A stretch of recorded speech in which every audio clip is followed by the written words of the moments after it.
ಮಾತನಾಡಿದ್ದಾರೆ, ವಿಷಯಗಳನ್ನು ಹೇಳಿದ್ದಾರೆ. ನಮ್ಮ ಭಾರತ ದೇಶ ಸ್ವತಂತ್ರಕ್ಕಿಂತ ಪೂರ್ವದಲ್ಲಿ ಯಾವ ರೀತಿ ಸ್ವತಂತ್ರ ಬಂದ ನಂತರ ಸುದೀರ್ಘವಾಗಿ 2 ವರ್ಷ 11 ತಿಂಗಳ 18 ದಿವಸದವರೆಗೆ ಒಂದು ಡಾಕ್ಟರ್ ಬಾಬಾ ಸಾಹೇಬ್ ಅಂಬೇಡ್ಕರ್ ಅವರು ಎಲ್ಲ ವಿಶ್ವದಲ್ಲಿರ್ತಕ್ಕಂಥ ಎಲ್ಲ ಸಂವಿಧಾನಗಳನ್ನು ಅಧ್ಯಯನ ಮಾಡಿ ಸುದೀರ್ಘವಾಗಿರ್ತಕ್ಕಂಥ ವಿಶ್ವದಲ್ಲಿ ಏಕೈಕ ದೊಡ್ಡ ಸಂವಿಧಾನ ಅಂದರೆ ಅದು ಭಾರತ ದೇಶ ಸಂವಿಧಾನ. ಅಂತಹ ಸಂವಿಧಾನವನ್ನು ನಾವು ಭಾರತ ದೇಶಕ್ಕೆ ಅರ್ಪಣೆ ಮಾಡಿರ್ತಕ್ಕಂಥ ಮಹಾತ್ಮ ಅಂತ ಕರಿತೇವೆ.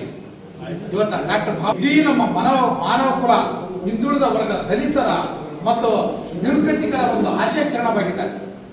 ಅಂತಹ ವ್ಯಕ್ತಿಯೇ ಸಂವಿಧಾನ ಸಮರ್ಪಣಾ ದಿನ 26ನೇ ತಾರೀಕು, ನವೆಂಬರ್ 26ನೇ ತಾರೀಕು, ಅವತ್ತಿನ ದಿವಸ ಇಡೀ ತಾಲೂಕು ಆಡಳಿತ, ಅಲ್ಲಿರ್ತಕ್ಕಂಥ ಶಾಸಕರು ಮತ್ತು ವಿವಿಧ ಸಂಘದವರು, ಕಾಲೇಜು ವಿದ್ಯಾರ್ಥಿಗಳು, ಹೈಸ್ಕೂಲ್ ವಿದ್ಯಾರ್ಥಿಗಳ ಸಮಕ್ಷಮದಲ್ಲಿ ಜಾಥಾ ಮಾಡಿಕೊಂಡು ಅವತ್ತಿನ ದಿವಸ ಡಾಕ್ಟರ್ ಬಾಬಾ ಸಾಹೇಬ್ ಅಂಬೇಡ್ಕರ್ ಅವರ ಮೂರ್ತಿಗೆ ಮಾಲಾರ್ಪಣೆ ಮಾಡಿ ಗೌರವಿಸಬೇಕಂತ ಬಂದಾಗ ಅಲ್ಲಿರ್ತಕ್ಕಂಥ ಕೆಲವೊಬ್ಬ ಪಟ್ಟಭದ್ರ ಹಿತಾಸಕ್ತಿಗಳು ಏನು ಮಾಡಿದಾವೆ ಅಂದರೆ ಅದನ್ನು ತಡೀತಕ್ಕಂಥ ಕೆಲಸವನ್ನು ಮಾಡಿದ್ದಾರೆ. ಇದು ನಾವು ಇಡೀ ನಮ್ಮ ಸುರಪುರ ತಾಲೂಕ ಎಲ್ಲ ಸಮಾಜದವರು ನಾವು ಅದನ್ನು ಖಂಡಿಸ್ತಾ ಇದ್ದೀವಿ ಅಂತ ಈ ಮಾತನ್ನು ಹೇಳ್ತಾ ಇದ್ದೀವಿ. ಯಾಕಂದ್ರೆ ಅವತ್ತ ಸಮರ್ಪಣೆ ಮಾಡಿರ್ತಕ್ಕಂಥ ಸಂವಿಧಾನ ಸಮರ್ಪಣೆ ಮಾಡಿರ್ತಕ್ಕಂಥ ದಿವಸ, ಅವತ್ತು ದಿವಸ ವಿರೋಧ ಮಾಡಬೇಕಿತ್ತ ನಿಮ್ಗೆ? ಯಾಕೆ ಮಾಡಬೇಕಾಗಿತ್ತು? ಆನಂತರ ಈಗಾಗಲೇ ಅದು ಕೋರ್ಟ್ ಮೆಟ್ಟಲು ಹೋಗಿದೆ ಅಂತ ಗೊತ್ತಿದೆ. ಜಾಗದ್ದು ಕೋರ್ಟ್ ಮೆಟ್ಟಲು ಹೋದ್ರೂ ಕೂಡ ನೀವು ಹೋರಾಟ ಮಾಡ್ತಕ್ಕಂಥದ್ದು ಎಲ್ಲಿದೆ? ಇದನ್ನು ಸ್ವಲ್ಪ ನಾವು ಅರ್ಥ ಮಾಡಿಕೊಬೇಕಾಗಿದೆ. ಅದಕ್ಕಾಗಿ ನಾವು ಯಾವ ಸಂಘಟನೆ, ಇವತ್ತು ದಲಿತ ಸಂಘಟನೆ ಅಂತ ಎಲ್ಲರೂ ಇರೋಂಗಿಲ್ಲ, ಎಲ್ಲರೂ ದಲಿತ ಸಂಘಟನೆದವರು ಇದ್ದಾರೆ. ಎಲ್ಲರೂ ಏನಿತ್ತಪ್ಪ ಅಂತಂದ್ರೆ ವಿಷಯ ಏನಿತ್ತಪ್ಪ ಅಂತಂದ್ರೆ ನಾವು ಕೂಡ ಪರಿಶಿಷ್ಟ ಪಂಗಡ ಅಂತಂದ್ರೆ ಡಾಕ್ಟರ್ ಬಾಬಾ ಸಾಹೇಬ್ ಅಂಬೇಡ್ಕರ್ ಅವರು ನೀಡಿರ್ತಕ್ಕಂಥ ಸಂವಿಧಾನದಲ್ಲಿ ಇವತ್ತು ನಾವು ಪರಿಶಿಷ್ಟ ಪಂಗಡದ ಹೆಸರನ್ನು ಹೇಳ್ತಾ ಇದ್ದೀವಿ. ಅಂದಾಗ ಇಲ್ಲಿ ಏನು ಲೋಪ ಆಗಿದೆ ಅಂತಂದ್ರೆ ಕೆಲವೊಬ್ಬರು ವ್ಯಕ್ತಿಗಳು ಏನೈತಪ್ಪ ಅಂದ್ರ ಪಟ್ಟಭದ್ರ ಹಿತಾಸಕ್ತಿಗಳು ಏನು ಮಾಡ್ತಾ ಇದ್ದಾರೆ ಅಂತಂದ್ರೆ ಡಾಕ್ಟರ್ ಬಾಬಾ ಸಾಹೇಬ್ ಅಂಬೇಡ್ಕರ್ ಅವರ ಹೆಸರಿಗೆ ಮಸಿ ಬಳಿತಕ್ಕಂಥ ಕೆಲಸವನ್ನು ಮಾಡ್ತಾ ಇದ್ದಾರೆ. ಇದನ್ನು ನಾವು ಖಂಡಿಸ್ತೀವಿ ಅಂತ ನೇರವಾಗಿ ಅವತ್ತಿನ ದಿವಸ ಕಾರ್ಯಕ್ರಮ ಅಡ್ಡಿಪಡಿಸಿರ್ತಕ್ಕಂಥ ಸಂಘಟನೆಯವರು ತಪ್ಪಂತ ಈ ಸಂದರ್ಭದಲ್ಲಿ ಬಹಿರಂಗವಾಗಿ ಹೇಳ್ತಾ ಇದ್ದೀವಿ. ಅದು ಮಾಡಬಾರ್ದಾಗಿ. ಅದರ ಜೊತೆಗೆ ಇವತ್ತ ಸಾಮಾಜಿಕ ಜಾಲತಾಣದಲ್ಲಿ ತಪ್ಪು ಸಂದೇಶಗಳನ್ನು ಬರಿತಾ ಇದ್ದೀವಿ. ಇವತ್ತು ಶಾಸಕರಾಗಿರ್ತಕ್ಕಂಥ ಸನ್ಮಾನ್ಯ ಶ್ರೀ ರಾಜಾ ವೇಣುಗೋಪಾಲ್ ನಾಯಕರು ಯಾರ ವಿರೋಧಿ ಅಲ್ಲ. ಡಾಕ್ಟರ್ ಬಾಬಾ ಸಾಹೇಬ್ ಅಂಬೇಡ್ಕರ್ ಅವರ ಶಾಸನ ಏನು ಬರೆದಿದ್ದಾರೆ, ಶಾಸನಾತ್ಮಕವಾಗಿರ್ತಕ್ಕಂಥ ಜವಾಬ್ದಾರಿ ಇರ್ತಕ್ಕಂಥ ಒಬ್ಬ ಶಾಸಕರು. ಆ ಶಾಸಕರು ಇವತ್ತು ಏನ್ ಮಾಡಿದ್ದಾರೆ, ಡಾಕ್ಟರ್ ಬಾಬಾ ಸಾಹೇಬ್ ಅಂಬೇಡ್ಕರ್ ಅವರಿಗೆ ಗೌರವಿಸೋಣ ಬಂದಾಗ ಅದನ್ನು ವಿರೋಧ ಮಾಡಿರ್ತಕ್ಕಂಥದ್ದು ನಿಮ್ಮದು ತಪ್ಪು ಅಂತ ಹೇಳ್ತಾ ಇದ್ದೀವಿ. ಇಡೀ ಸುರಪುರ ತಾಲೂಕು ಅದನ್ನು ನೋಡಿದೆ. ಮತ್ತು ಇವತ್ತ ಇನ್ನೊಂದು ವಿಷಯ ಹೇಳಕ್ ಇಷ್ಟಪಡ್ತಾ ಇದ್ದೀವಿ. ಅದು ಕಾಲೇಜ್ ಇದೆ, ಎಸ್ ಪಿ ಕಾಲೇಜು ಎಲ್ಲ ಮಕ್ಕಳು ಓದ್ತಾ ಇದ್ದಾರೆ. ಇವತ್ತ ಪರಿಶಿಷ್ಟ ಜಾತಿ ಮಕ್ಕಳು, ಪರಿಶಿಷ್ಟ ಪಂಗಡದ ಮಕ್ಕಳು, ಹಿಂದುಳಿದ ಮಕ್ಕಳು ಎಲ್ಲರಲ್ಲಿ ಕಾಲೇಜ್ ಓದ್ತಾ ಇದ್ದೀವಿ. ಅಲ್ಲಿ ಕೂಡ ಲೈಬ್ರರಿ ಇದೆ, ಅಲ್ಲಿ ಲರ್ನಿಂಗ್ ಇದೆ, ಅಲ್ಲಿ ಮಕ್ಕಳು ಕಲಿತಾ ಇದ್ದಾವೆ.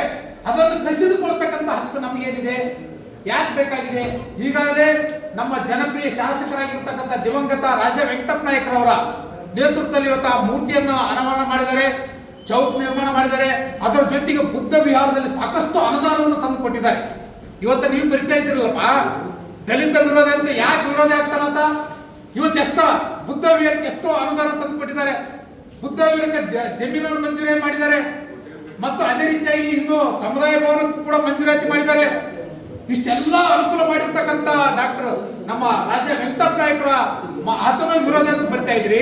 ಶಾಸಕರಾಗಿರ್ತಕ್ಕಂಥ ರಾಜಾ ವೇಣುಗೋಪಾಲ್ ನಾಯಕರು ದಲಿತ ವಿರೋಧ ಅಂತ ಬರ್ತಾ ಇದ್ರಿ. ಇದು ನಾವು ಖಂಡಿಸ್ತೀವಿ. ದಯಮಾಡಿ ಈ ಮಾತನ್ನು ವಾಪಸ್ ಪಡಿಬೇಕು.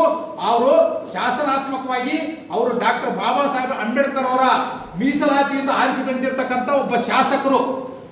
ಅವರು ಯಾರ ವಿರೋಧಿ ಅಲ್ಲ. ಅವರು ವಿರೋಧ ಆಗಿದ್ರು ನೀವು ಯಾಕ ಇಲ್ಲಿವರೆಗೆ ಸ್ಟ್ರೈಕ್ ಮಾಡಕ್ಕೆ ಯಾಕೆ ಕೊಟ್ಟಿದ್ರು? ಆನಂತರ ಇವತ್ತು ಅಂಬೇಡ್ಕರ್ ಮೂರ್ತಿ ಯಾಕೆ ಮಾಡಿದ್ರು?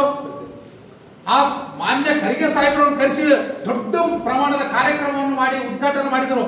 ಅವ್ರ ವಿರೋಧಿನ ನಿಮ್ಗೆ? ಇದು ನಾವು ಫಸ್ಟ್ ಅರ್ಥ ಮಾಡ್ಕೋಬೇಕಾಗಿರ್ತಕ್ಕಂಥದ್ದು.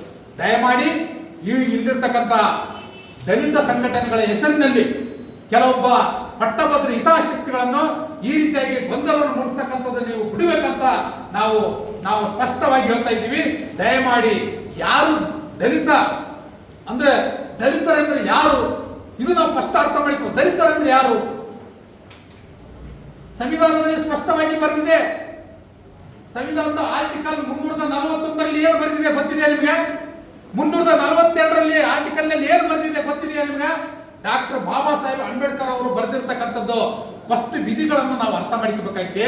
ಅವರು ಯಾರಿಗೆ ದಲಿತರು ಅಂತ ಕೊಟ್ಟಿದ್ದಾರೆ, ದಲಿತರಂದ್ರೆ ಯಾರು ಅನ್ನತಕ್ಕಂಥ ಇವತ್ತು ನಾವು ಸ್ಪಷ್ಟವಾಗಿ ತಿಳ್ಕೋಬೇಕಾಗಿದೆ.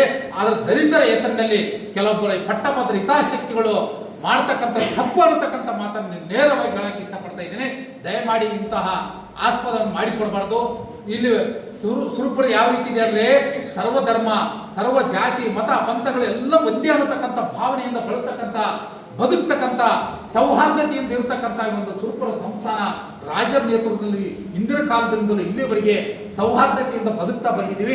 ದಯಮಾಡಿ ಯಾವುದೇ ಇಲ್ಲಿ ಗೊಂದಲವನ್ನು ಸೃಷ್ಟಿ ಮಾಡಬಾರ್ದು, ಯಾರಿಗೆ ವಿರೋಧಿಸ್ತಕ್ಕಂಥ ಮಾತನಾಡಬಾರ್ದು. ನಮಗ ಬಾಬಾ ಸಾಹೇಬ್ ಡಾಕ್ಟರ್ ಅಂಬೇಡ್ಕರ್ ಅವರು ಏನೋ ಹಕ್ಕುಗಳನ್ನು ಕೊಟ್ಟಿದ್ದಾರೆ ಅದನ್ನು ಗೌರವಿತವಾಗಿ ಸ್ವೀಕರಿಸೋಣ. ಯಾವ ಕರ್ತವ್ಯಗಳು ಕೊಟ್ಟಿದ್ದಾರೆ ಆ ಕರ್ತವ್ಯಗಳನ್ನು ನಿರ್ಭಯತೆಯಿಂದ ನಾವು ಕರ್ತವ್ಯ ನಿರ್ವಹಿಸೋಣ ಅನ್ನತಕ್ಕಂಥ ಮಾತನ್ನು ಹೇಳ್ತಾ ಇಲ್ಲಿವರೆಗೆ ನನಗೂ ಕೂಡ ಈ ಸಂದರ್ಭದಲ್ಲಿ ಮಾತಾಡಲು ಅವಕಾಶ ಮಾಡಿಕೊಟ್ಟಿರ್ತಕ್ಕಂಥ ಈ ಒಂದು ಸುದ್ದಿಗೋಷ್ಠಿಯಲ್ಲಿ ಮಾತಾಡಲು ಅವಕಾಶ ಮಾಡಿಕೊಟ್ಟಿರ್ತಕ್ಕಂಥ ತಮ್ಮೆಲ್ಲರಿಗೂ ಹೊಂದಿಸುತ್ತಾ ನನ್ನ ಮಾತುಗಳು ಮುಗಿಸ್ತದೆ. ಅದೇ ರೀತಿ ಕೊನೆಯದಾಗಿ ಡಾಕ್ಟರ್ ಉಪೇಂದ್ರ ನಾಯ್ಕರವರು ಕೂಡ ಈ ಸಂದರ್ಭದಲ್ಲಿ ತಮ್ಮ ವಿಷಯಗಳನ್ನು